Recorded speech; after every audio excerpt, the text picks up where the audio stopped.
Pagi ini jemaah umrah dari Surau melakukan kegiatan berkeliling Masjid Nabawi untuk melihat dan mengambil i'tibar dari beberapa momentum yang pernah terjadi dalam perjalanan hidup Rasulullah Sallallahu Alaihi Wasallam di kota Madinah ini. Sebagaimana yang juga telah kita ketahui bahwa Rasulullah Sallallahu Alaihi Wasallam sampainya di kota Yathrib yang sekarang kita kenal dengan kota Madinah,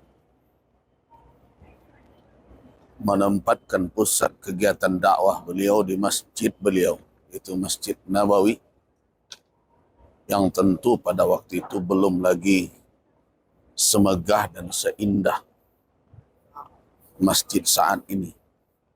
Namun dari perjalanan pembangunan masjid, renovasi dan pengembangannya inilah kita mendapatkan pelajaran berharga. Oh, dakwah itu tidak hanya berhenti pada capaian tertentu. Allah ya Rasulullah, Allah ya Habiballah. Nanti ada sumur lagi yang diwakafkan nanti oleh Utsman bin Affan. Ini yang ma'ruf, Bi'ru Rumah namanya. Mulanya adalah milik orang Yahudi yang menjadi sumber mata air bagi orang banyak, tetapi orang Yahudi tidak mau berbagi dengan yang lain, melainkan dengan dijualnya air itu dengan harga yang membuat masyarakat menjadi kesulitan. Akhirnya dibeli oleh Utsman ibn Affan radhiyallahu an dengan berlipat-lipat harganya. Setelah dibeli, kemudian dia wakafkan kepada kaum muslimin. Sampai hari ini sumur dan kebun itu terkenal dengan wakaf Utsman ibn Affan. Itu berbeda dengan ada hotel di sini, katanya wakaf Utsman. Kemudian ada rekening pula di bank Saudi, itu cerita hoax itu. Tidak benar. Itu ada dahulu namanya, ada sini Jamiatul Khairat namanya, seperti yayasan-yayasan amal seperti kita, yang tempatnya kalau tidak salah di bagian sana dahulu, itu diberi nama dengan nama Sayyidina Utsman ibn Affan. Kemudian tempat dari gedungnya itu kemudian karena perluasan masjid, entah kepentingan umum, akhirnya diruntuhkan dan diganti oleh pemerintah, dan ganti untungnya itu ya. Di sini kita sebut ganti untung karena bukan ganti rugi ya. Itulah yang kemudian dibuatkan. Jadi itu sudah dibantah oleh lembaga resmi di Saudi, tidak ada nama rekening atas nama rekening Utsman ibn Affan, sahabat Nabi, menantu beliau dan khalifah yang ketiga. Tapi kadang-kadang cerita yang seperti itu lebih senang orang untuk membagi-bagikannya. Walaupun mungkin maksudnya baik, tetapi dari sisi lain juga akan berdampak negatif. Nah, kita lanjutkan. Di samping itu ada nanti namanya, di samping Buda'ah, ada namanya Bi'ruha, atau sering disebut orang Bi'ruha. Nah, itu adalah dari sahabat Nabi Talha, ya Abu Talha. Ia punya kebun yang di dalamnya ada sumur yang sangat airnya sangat jernih, bagus. Jadi ketika turun firman Allah Subhanahu wa taala dalam surah Ali Imran, "Lan tanalul birra hatta tunfiqu mimma tuhibbun." Kamu tidak akan bisa menjangkau atau mendapatkan albir, kebaikan, sebaik-baik kebaikan, sampai kamu bisa menginfakkan apa yang kamu sukai. Datang dia kepada Nabi SAW, kata beliau, "Ya Rasulullah, saya tidak punya harta yang paling saya sukai, melainkan ada kebun saya dan di sana ada air yang jernih. Dan Nabi juga sering ke tempat itu. Kemudian karena dia ingin mendapatkan kebaikan yang dijanjikan oleh Allah di dalam Al-Quran, akhirnya dia serahkan sebagai wakaf.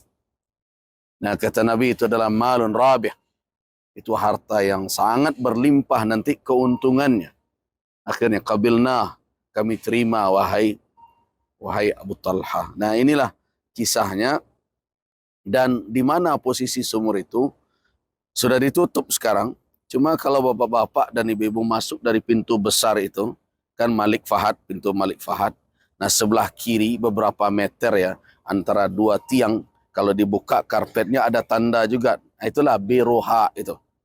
Nah, jadi kita melihat dari pelajaran itu, tampak bahwa ada kondisi di mana masyarakat di masa Nabi itu membutuhkan beberapa potensi-potensi untuk melanjutkan kehidupan mereka. Yang paling berharga tentu adalah air.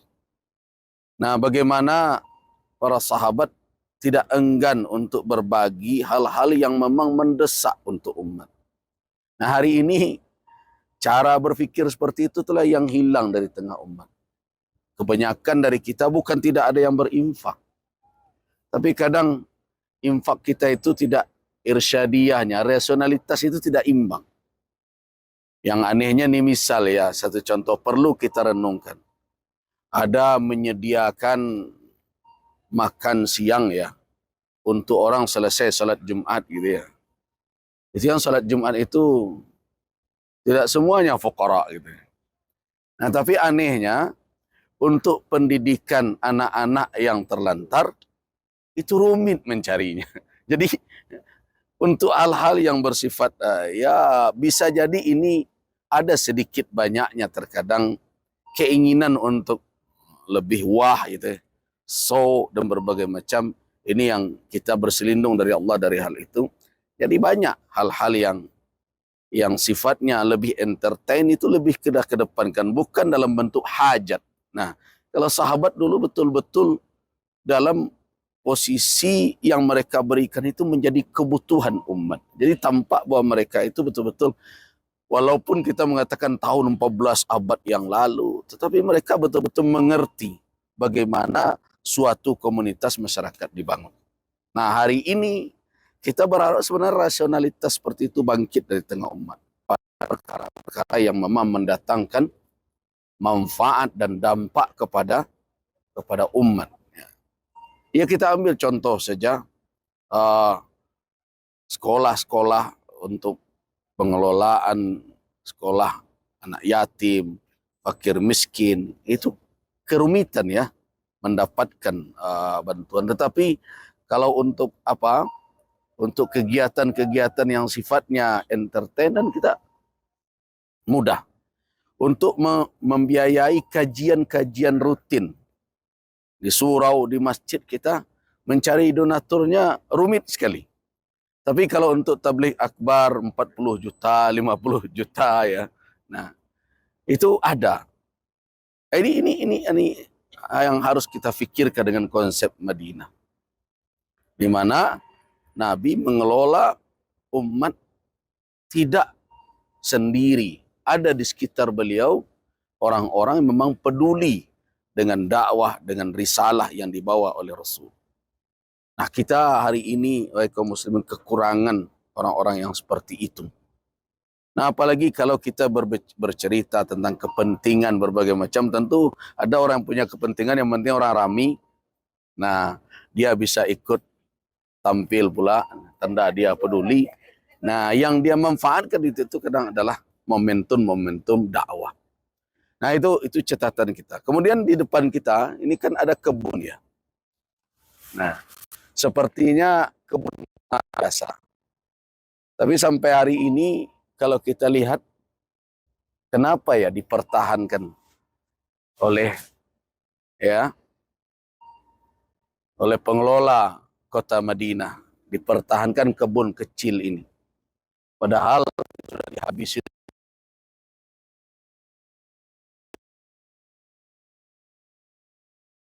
Abu Bakar As-Siddiq sebagai khalifah Rasulullah sallallahu alaihi wasallam. Yang pertama, Nah, di mana beliau bayat? Ya di situ.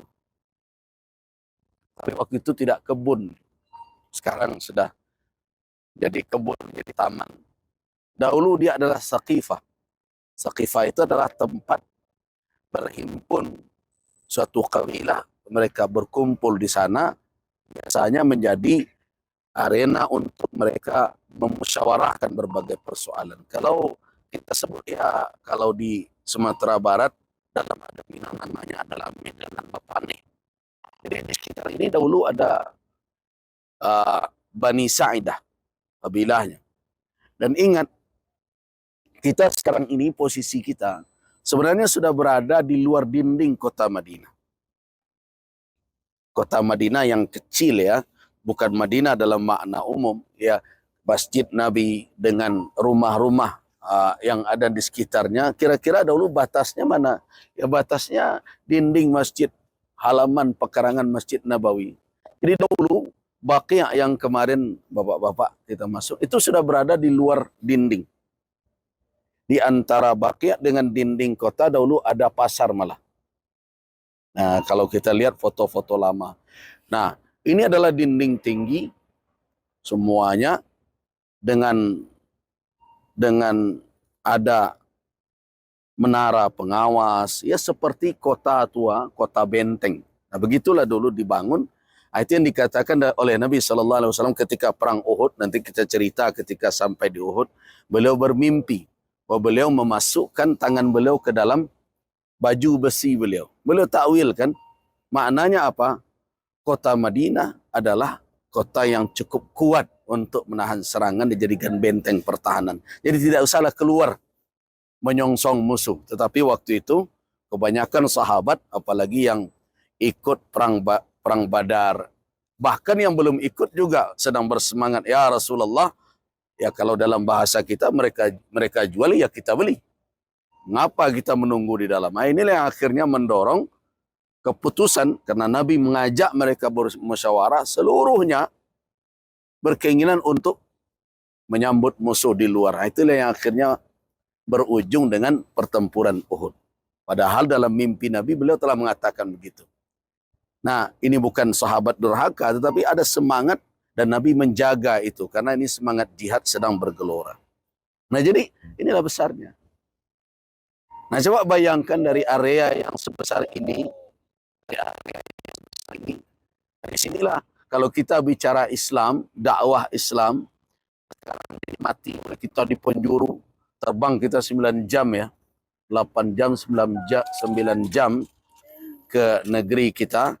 Nah, dari sinilah berasalnya, dari tempat yang sebesar ini. Nah, coba kita renungkan berapa usaha yang dilakukan oleh para sahabat Nabi SAW melanjutkan dakwah Rasulullah sehingga kalimat tauhid sampai ke ujung dunia sana. Nah, sekarang coba kita bandingkan diri kita. Sampai di mana? Ya, kita mungkin punya profesi bermacam-macam. Ya. Tetapi apapun profesi umat ketika itu, mereka tidak pernah jauh terlibat dari gerakan dakwah. Dengan apapun tugas mereka. Jadi berumrah, berhaji, kenapa prosesi yang dijalankan di dalam ibadah ini sepertinya lintas dari satu tempat ke tempat lain dan seterusnya. Tempatnya, di antara hikmahnya adalah agar kita bisa juga melintasi atau menapaki perjalanan sejarah Nabi untuk ada energi baru sebagai seorang muslim yang harus kita bangkitkan. Nah, energi inilah yang hari demi hari dilemahkan orang. Jadi orang berhadapan dengan umat Islam, apa dahulu yang mereka akan gerogoti adalah semangat. Nah, itulah yang harus kita ketahui. Nah, itulah Saqifah. Di situ dahulu dibayat Abu Bakar As-Siddiq. Dan di sana sebelum Abu Bakar tiba, Bani Sa'idah telah melakukan pertemuan untuk menunjuk salah seorang mereka sebagai pengganti Rasul. Tetapi akhirnya diskusi mereka berujung kepada Abu Bakar As-Siddiq radhiyallahu anhu. Nah, sampai hari ini tempat itu menjadi saksi ya, peristiwa tersebut. Nah,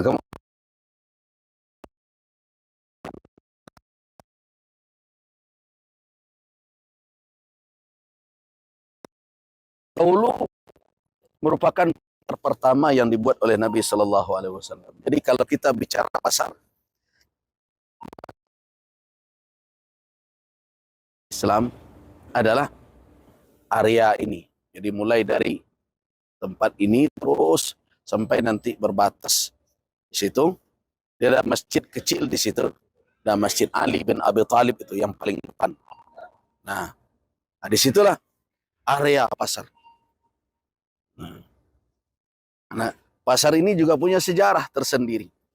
Karena kota Madinah ketika didatangi oleh Nabi Shallallahu Alaihi Wasallam dikuasai ekonominya oleh orang-orang Yahudi, khususnya Bani Qainuqa yang punya pasar besar. Dan ingat, ketika Nabi datang di kota ini krisis berat. Kenapa krisis? Yang pertama dari sisi ekonomi. Ekonomi kan dua karakter masyarakat yang berbeda. Makkah tidak terbiasa hidup dengan gaya hidup orang Madinah. Orang Madinah apa kerjanya? Berkebun, ladang kurma. Sedangkan orang Makkah apa kerjanya? Berdagang, beternak. Ada di antara mereka yang berladang, tapi ladang mereka di Taif. Nanti kalau kita pergi ke Taif, kita akan ketemu ladang orang Makkah. Nah sekarang yang pindah dari Makkah bukan orang kaya mayoritas, tapi fuqara, orang-orang miskin.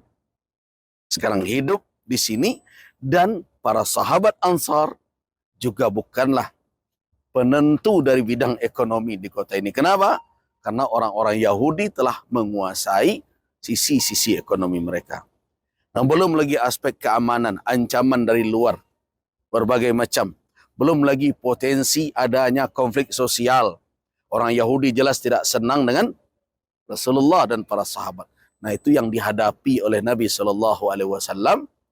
Dan di situ baru kita tahu bagaimana Nabi mengelola umat. Jadi kalau kita selama ini ditanya dalam akidah, apa sifat Nabi yang kita yakini? 4. Kita tuh siddiq, amanah, fatanah, tabligh. Nah sekarang apa contohnya fatanah Nabi? Nah, kita kan tidak tahu, hanya sebut itu saja. Tapi bagi orang yang mempelajari bagaimana perjalanan sejarah Nabi mengelola umat, disitulah muncul pemimpin yang cerdas dan dikuatkan dengan wahyu tentunya karena beliau seorang Rasul. Nah, ada hal-hal yang bisa kita tiru. Kan di dalam Al-Quran katakan, walaqad kana lakum fi Rasulillahi uswatun hasanah. Tetapi kalau kita tidak mengetahui hal itu, apa yang ditiru? Nah, inilah momentum yang telah dilupakan oleh banyak umat hari ini. Yang mudah-mudahan dari kita yang hadir ini kita bagikan kepada yang lain, kita ingatkan bahwa kalau kita komitmen istiqamah mengikuti langkah-langkah perjalanan Nabi, mengambil butir-butir hikmah dari perjalanan yang beliau lakukan, saya yakin umat Islam akan kembali mulia dan terpandang di tengah umat lain. Baik, kita cukupkan dulu di sini, nanti kita berhenti lagi di sana. Makasih. Assalamualaikum warahmatullahi wabarakatuh. Kita berada posisi berhadapan dengan pasar Nabi. Nah, pasar itu apa namanya? Namanya Suq Al-Manakha. Jadi kalau ada orang bertanya apa pasar pertama kaum muslimin, adalah Suq Al-Manakha atau pasar Al-Manakha. Manakha artinya tempat didudukkannya onta. Jadi onta dan letakkan di situ, duduk di sana. Nah, kisahnya adalah Bapak dan Ibu-ibu kalau pernah mendengar kajian tentang Abdurrahman bin Auf, nah, dengan orang Ansar. Beliau adalah pedagang.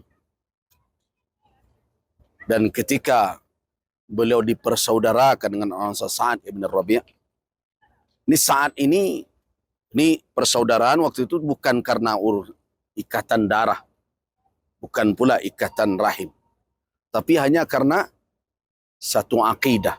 Itu yang dikatakan ukhuwah Islamiyah. Jadi langkah Nabi pertama di kota Madinah adalah ikha, mempersaudarakan antara kaum muslimin. Kenapa? Karena ini orang pindah tidak punya rumah di sini. Bahkan tidak bawa barang. Yang kaya pun kan tidak punya kontainer waktu itu seperti sekarang bisa mengangkut apa-apa dari Makkah. Itu pindah dalam keadaan diburu, diintai, dikejar. Tentu apa adanya. Dengan kondisi yang serba kekurangan. Nah, maka solusi yang terbaik adalah masyarakat ini harus saling menjamin satu sama lain. Nah, itu kalau kita berbicara sekarang tentang jaminan sosial. Nah, itu yang dilakukan oleh Nabi. Dengan apa? Jalan ikha. Mempersaudarakan. Atas nama apa? Atas nama din. Atas nama agama. Walaupun mereka tidak punya hubungan nasab. Tidak punya hubungan rahim. Tapi agama. Nah, setelah al-ikha bainal muslimin, mempersaudarakan antara orang Islam, baru kemudian Nabi SAW menata hubungan dengan non-muslim, dengan orang-orang Yahudi. Nah, lihat kan langkah dari masyarakat kita hari ini, kekeliruannya banyak. Heboh dahulu dengan non-muslim, antar sesama umat Islam, nah, saling gontok-gontokan. Heboh perkara inilah, perkara itu, masalah kecil saja diributkan. Nah, bagaimana kita akan kuat sebagai umat di hadapan umat lain kalau kita tidak bisa mempersaudarakan sesama kita? Nah, langkah itulah yang dibuat oleh Nabi. Baru kemudian muncul nanti Sahifah Al-Madinah. Jadi yang katakan orang piagam Madinah itu. Jadi hari ini orang sebut-sebut piagam Madinah, piagam Madinah, toleransi, toleransi, toleransi. Asas dari piagam Madinah itu apa? Terlebih dahulu ada kesatuan umat, al-ikha. Ini kalau kisah Sa'ad ibn Rabi' dengan Abdurrahman bin Auf, bagaimana tulusnya persaudaraan itu. Abdurrahman bin Auf diajak oleh Sa'ad karena saudaranya, anta akhi, engkau saudaraku sekarang. Ini harta saya, ana aksarul ansari mala. Saya orang Ansar yang paling banyak harta. Fokus nisfah. Ambil separuh. Ini ada nak orang berani sekarang bersaudara atas nama agama, langsung bagi harta. Nih separuh ambil, engkau saudara. Dan bukan Sa'ad saja, bahkan sebagian dari orang-orang Ansar ingin membagi kebunnya. Kita bagi dua saja, ini untuk saudara kita yang datang dari Makkah, kaum muhajirin. Tapi Nabi, jangan begitu. Buat kemitraan. Nah dari situ nanti muncul muzara'ah, musaqah, dan lain-lain. Buat kemitraan. Ikutkan mereka. Nah ini kan suatu strategi yang fitnah. Jadi fatanah Nabi itu, kecerdasan, akhirnya apa? Dengan diikutkan, orang Makkah pun akhirnya mengerti bagaimana cara berkebun. Kalau dibagi begitu saja. Nah, jadi ada langkah-langkah ekonomi yang dibuat oleh Nabi. Nah, setelah ditawarkan itu bukan hanya sebatas tanah saja, malah kondisi sosial. Abdurrahman bin Auf tidak punya istri. Kebetulan di Sa'ad ibn Rabi' punya 2 istri. Dia katanya, pilihlah oleh kamu mana istri saya yang kamu suka, saya ceraikan. Nanti kamu menikah dengan dia. Kenapa kamu tidak punya istri? Nah, tapi kata yang ditawarkan kan Abdurrahman bin Auf ya. Bukan orang sekarang ditawarkan pantang menggeleng gitu kan. Nah, Abdurrahman bin Auf mengatakan, la hajat li fi malika, saya tidak punya hajat dengan harta engkau, ya. Dan tidak pula ada kepentingan dengan istri engkau, karena itu dia doakan, barakallahu, Allah memberkahi engkau pada keluarga, fi ahli. Nah, yang saya minta satu saja. Saya ada buah modal sedikit. Hal min suq. Ada enggak pasar? Dia pedagang kan? Akhirnya diantarkan oleh Sa'id bin Rabi' pasar yang omsetnya terbesar. Mana itu? Suq Bani Qainuqa. Pasar orang Yahudi, Bani Qainuqa. Itulah omset terbesar. Pasar terbesar ketika itu di Madinah. Nah, kemudian diantarkan ke sana. Berdagang. Berdagang. Kemudian satu kali Nabi melihat Abdurrahman bin Auf datang. Ternyata seperti ada parfum melekat pada Abdurrahman bin Auf, ini parfum pengantin baru kayaknya ini. Nah, kata Nabi, engkau menikah ya? Kata Abdurrahman, iya. Nah, di situ keluar hadis. Jadi kalau selama ini orang mengungkapkan hadis, aulim walau bisyah, buatlah walimah walaupun dengan seekor kambing. Nah gitu, itu kepada Abdurrahman. Nah, kita ceritakan. Para sahabat akhirnya sengaja berdagang tidak di dalam pasar Bani Qainuqa. Dalam riwayat dikatakan di dinding luar. Jadi dibuat kubbah oleh kaum muslimin, pasar khusus tanda bahwa ini orang Islam yang berdagang. Tapi di situ dilakukan proses perdagangan jual beli menurut tuntunan syariat. Tidak boleh ada menipu di situ, tidak boleh ada riba di situ, tidak boleh ada berbagai macam kezaliman dilakukan. Akhirnya apa? Pasar yang bersih dari akhlak-akhlak jahat para pedagang itu akhirnya walaupun kecil lebih menarik konsumen dibandingkan pasar yang penuh dengan riba, dengan tipu muslihat. Akhirnya apa? Ramai pasar umat Islam yang kecil yang berada di pinggir atau di sudut pasar itu dibandingkan dengan pasar yang lama. Akhirnya menimbulkan apa? Kecemburuan sosial. Nah, orang-orang Yahudi Bani Qainuqa akhirnya meruntuhkan kubah itu, tenda besar itu. Nah, datang mereka kepada Nabi, ya Rasulullah, mereka telah runtuhkan tenda kita. Kata Nabi, tidak usah kalian apa. Saya akan pindahkan pasar itu. Akan saya buat tenda lagi yang membuat mereka lebih marah melihat pasar baru itu dibandingkan dengan pasar kecil. Nah, ini ada, kalau kita bicara sekarang perang ekonomi, nah itu yang terjadi. Jangan cerita perang ekonomi Rusia dan Amerika saja. Perjuangan akan terus seperti itu. Ekonomi akan mengambil peran tersendiri. Maka Nabi tidak mau menyerah. Beliau pergilah beliau ke arah barat dari Masjid Nabawi. Nah, ini arah barat Masjid Nabawi. Kemudian beliau berikan petunjuk, hadza suqu. Inilah pasar kalian. Di sini pasar kalian. Cuma ada aturannya di pasar ini. Yang pertama, tidak boleh diberi batas-batas pemilikan siapa. Jadi tidak dibuat toko. Tidak ada kios. Dia pasar terbuka saja. Barang silakan bawa ke tempat masing-masing. Waktu pasar buka, datang ke sini dengan ontanya. Dudukkan ontanya. Berjual belilah dekat itu. Selesai pasar tutup, pulang kembali bawa. Nah, artinya apa? Di sini tidak ada monopoli sekelompok orang. Sebab kalau diizinkan nanti mereka membuat gedung seperti itu, kalau diumpamakan sekarang, maka yang kaya akan buat mall. Nah, buat swalayan. Yang lain tidak punya ruang lagi. Nah, kita melihat keadilan pasar di situ. Jadi tidak ada anak emas untuk pemodal besar. Silakan bawa barang, datang ke sini, sampai di sini, buka. Jual beli dijalankan sampai selesai waktu pasar, tutup. Silakan bawa kembali. Nah, itu makanya dia namakan suq manakhah, pasar tempat onta didudukkan dan disitulah berjual beli. Kemudian apa lagi? Tidak boleh diambil pajak. Nah, jadi karena itu impor ekspor berjalan. Importir yang datang di luar tidak keberatan, sehingga pasar ini menjadi tujuan orang datang dari luar. Dan di sini tidak boleh dilakukan kecurangan dalam menimbang. Tidak berlaku di sini riba dan berbagai macam. Nah, ini yang akhirnya menjadi kemenangan Nabi di bidang ekonomi. Nah, jadi selama ini kalau kita berbicara tentang dakwah Nabi, bagaimana Nabi berhadapan dengan orang-orang yang membenci dakwah Islam, yang kita ingatkan terus perang Badar, ya, perang Uhud, ya. Nah, perang Khandak.